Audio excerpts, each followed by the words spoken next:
The countdown is on to Portland's largest running event. The Shamrock Run is a little more than a week away. And with me now is the race announcer, Greg Pressler. Hi, Greg. Hey, Lacey. How you doing? I'm good. How are you? Good, good. Are you excited? It's all coming up. Very March excited. 15th. Very excited every year for the Shamrock Run. All right. What can people look forward to?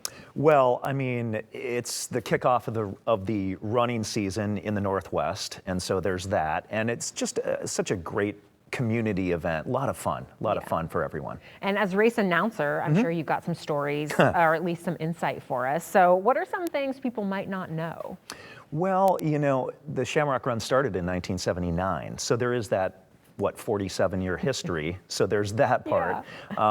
You know, it's just such a fantastic way for runners and I think non-runners alike to gather, you know, to get out of the cabin, the winter cabin, and onto the streets. For sure. Yeah. And as race announcer, your job is to hype people up, right? Get them excited. And what else do you do? A little bit of hype man, yes, but more information, direction before the race starts.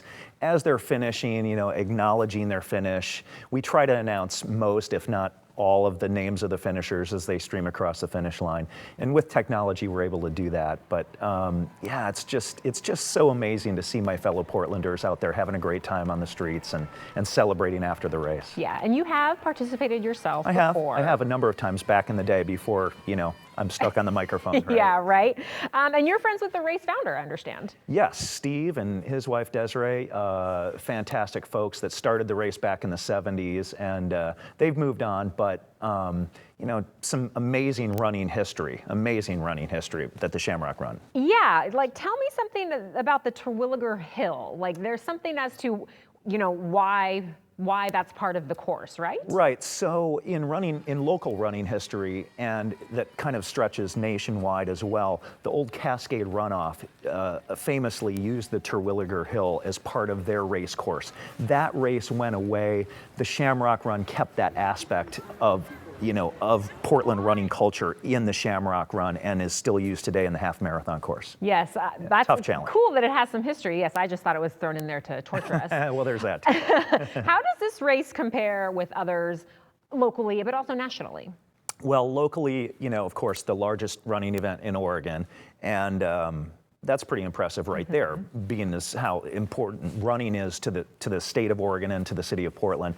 Nationally, I'm fortunate in that, you know, I get to travel around, MC at different events, and it just really strikes me how much of a community culture and a community feeling the Shamrock Run is, you know, as opposed to some other events that are kind of, you know, well, you know, people show up and run. This is a little more than that. Yeah, that's fun to know that we're unique in that way. Yeah.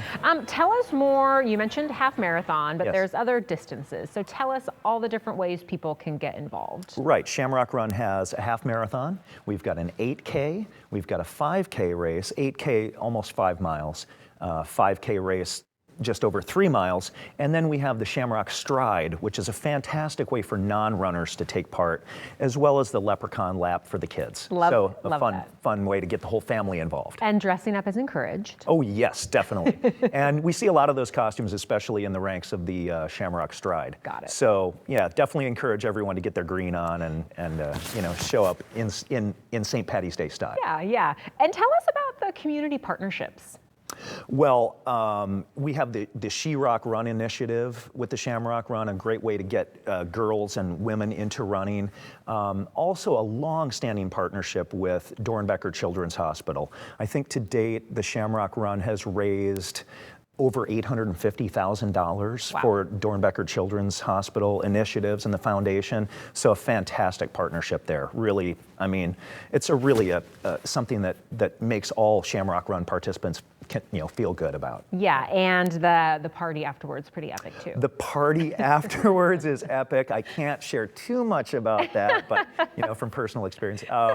But it is a fantastic way to gather post-race with your fellow runners and fellow community members. And thanks to Kells for that partnership there for the post-race festival. It's great. Yeah, and it's not too late to sign up, right? Not too late to sign up. ShamrockRun.com. all the details, schedule of events, the expo at the Portland Expo Center, 2 days, the Friday and Saturday preceding the race. We're giving away a Toyota there. Oh, hey. Yeah, fantastic. Yeah, so there's all the details right there on your screen. As Greg said, it's not too late to sign up, so go for it. What have you got to lose? Nothing. Just a few calories, maybe a couple pounds. Maybe it's the pathway to your fitness. Love it. Thanks for coming, Greg. Thank you, Lacey.